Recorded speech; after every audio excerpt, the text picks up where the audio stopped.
So as you know, I've been in the Hmong community for a very long time.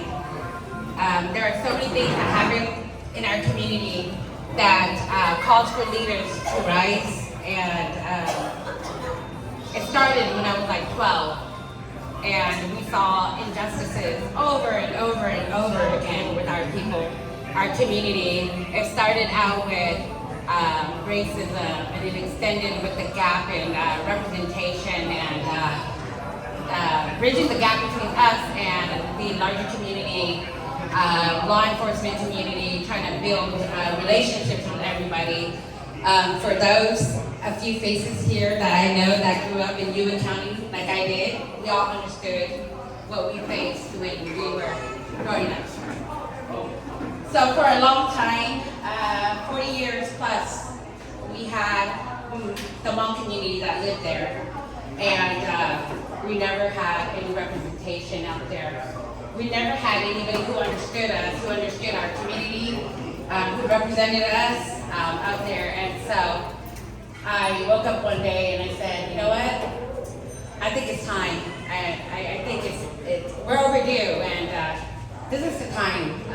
We're going to seek this opportunity, and we're going to put one of our own in. And I looked around, but there was nobody. And so I said, you know what? If not me, then who, right? And so I want to thank you guys all tonight for being here, supporting me, believing in me. And what I see in this room tonight is hope, and I see not just supporters, but I see family, and I want to thank you guys for being here tonight. But with another show, there are things that we do that we're able to achieve, especially like a woman like me. Especially a Hmong woman like me, and so you know, and somebody's got to hold the house down, right? And somebody's got to take care of the kids and raise the kids while either the mom or the dad go and support the community, help the community. And so I have that someone, and I want to introduce him, my husband, Mike. And so, you guys see me out there by myself, not because I don't want to bring him along, not because I don't like him, but it's because, you need to take care with Jay, children, and things like that, right? So,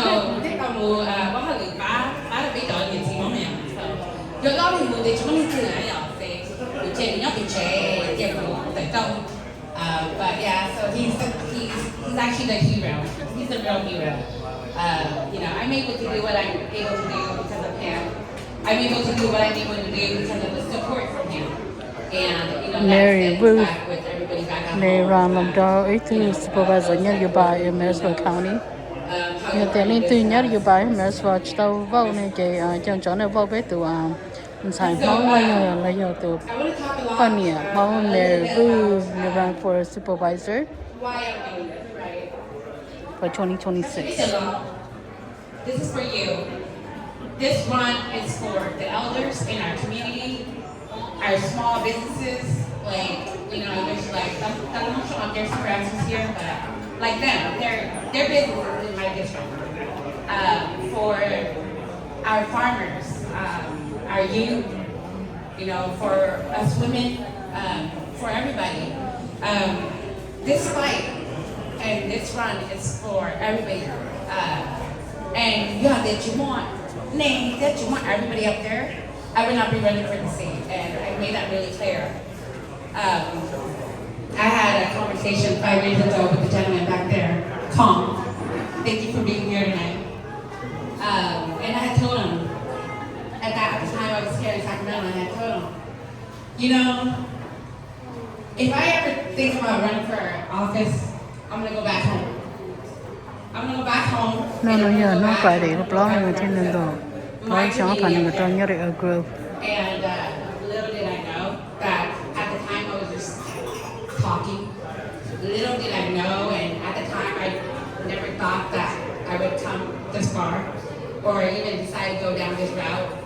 And 3 years ago, I did just that. I went back home not because I was seeking an opportunity to run for office. I went back home because the community of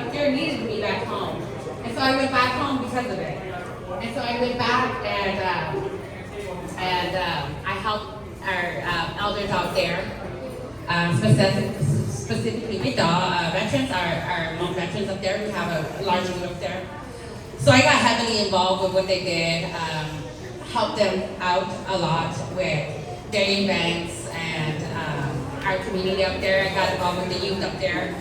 The teenagers group that falls through the cracks, as we know, are the seniors, the loud, and the young folks, right? So I connected with both groups. I represented both. I helped both groups strongly, supportively, and I found everything to try to move them through.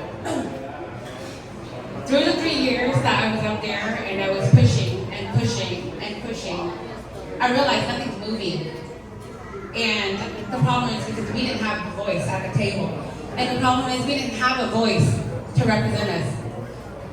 We can tell them when we meet, we can tell them, this is what we want, this is what we want to see. But the moment they go back in the office, they close that door, the talk that we just had is left outside the door, and there's no representation. So after 3 years of beating and beating and beating and beating, I said, you know what?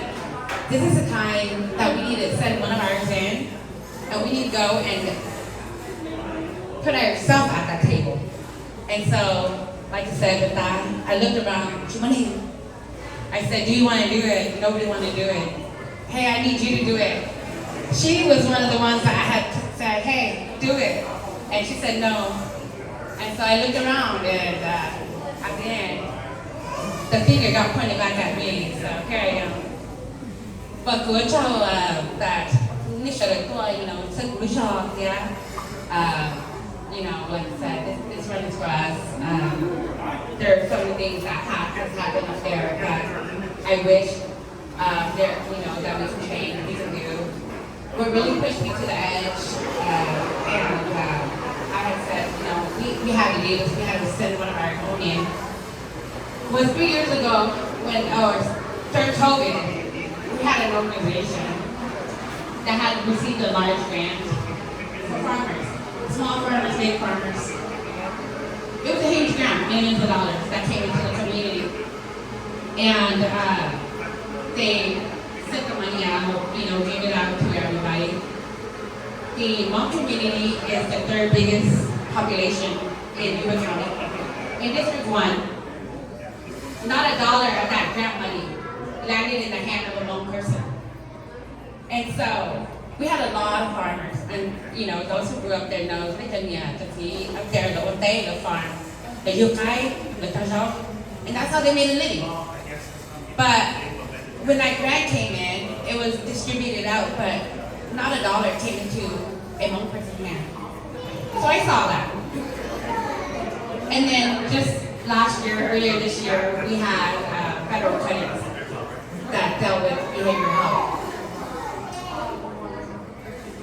While they cut federal dollars that went out to health and human services, behavioral health, we have a Hmong outreach center that is supporting the ones that deal with some type of mental issues or they're seeking some type of therapy.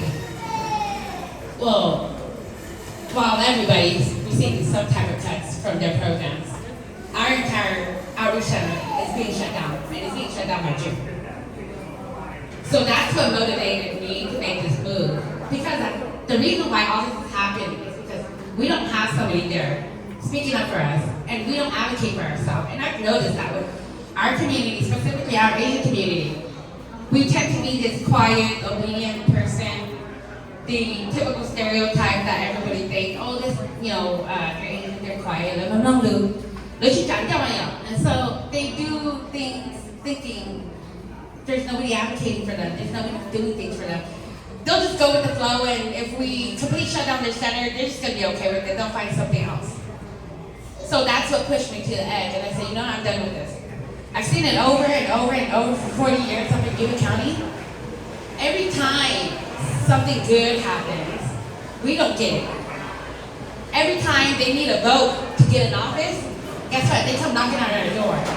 They want our community to carry their side, knock on their doors for them. hand out their papers for them. But when they get that seat, they don't represent us. And they leave us out and they make these decisions without us. And so, that's why I'm here. That's why I'm running. Because when I'm in that seat, I'm taking all of you guys with me. And I'm going to be representing all of your voices. And I'm going to go in there and I'm going to remember that I have a group of people outside that's waiting for me, that I'm representing, that I'm going to be speaking for. And this goes for the Hmong community, the Hispanic community up there, the women, the young children. I'm going to be speaking for all of you guys because I grew up there. I know the dynamics up there. I know what it takes and I know how to achieve those plans. So thank you so much for being here tonight. If you guys have any questions, feel free. Steve, back to you.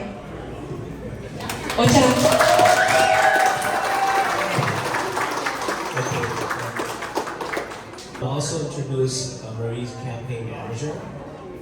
She's new to this, but she's incredibly good because what we've done up in Yuba County is kind of set the tone for how political campaigns are going to be run. I guarantee you, she's going to be famous now because Marie's going to win this in June, and I'm real excited to introduce Pai. Pai, come on.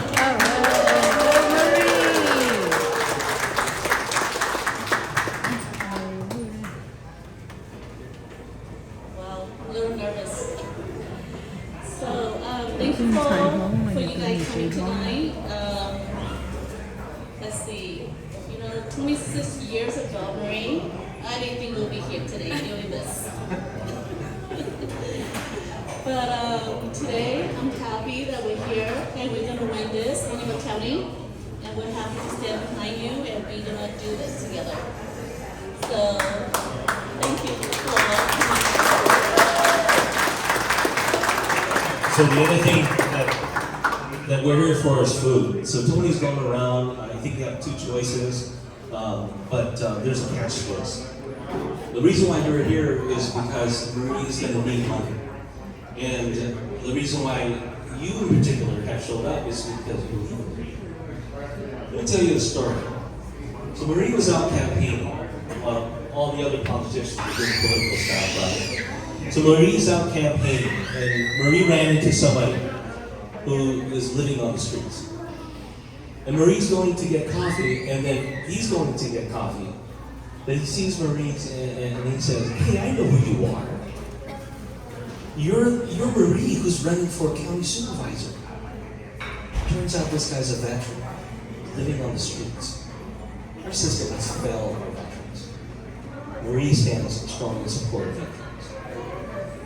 In this conversation that Marie had with his dad, who's living on the streets, in this conversation, you know what he said? He said, "I believe in you, Marie.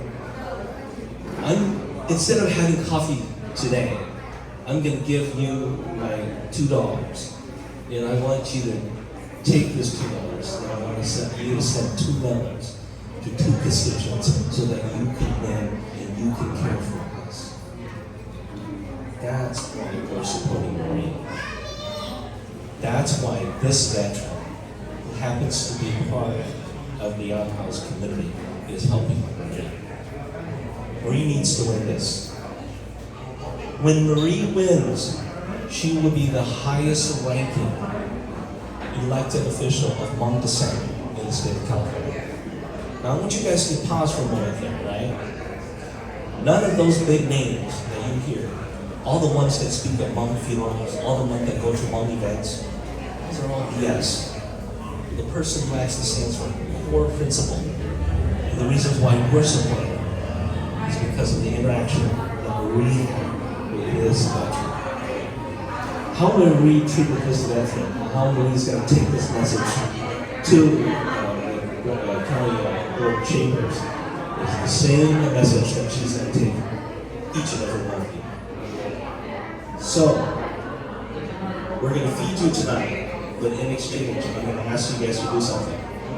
Pai's going to pass us this beautiful envelope. It's not just for looks, okay? And Johnny, you can help out, yeah. And then you have the other option of doing Venmo. But what's really important here is each of these pieces of paper actually cost money.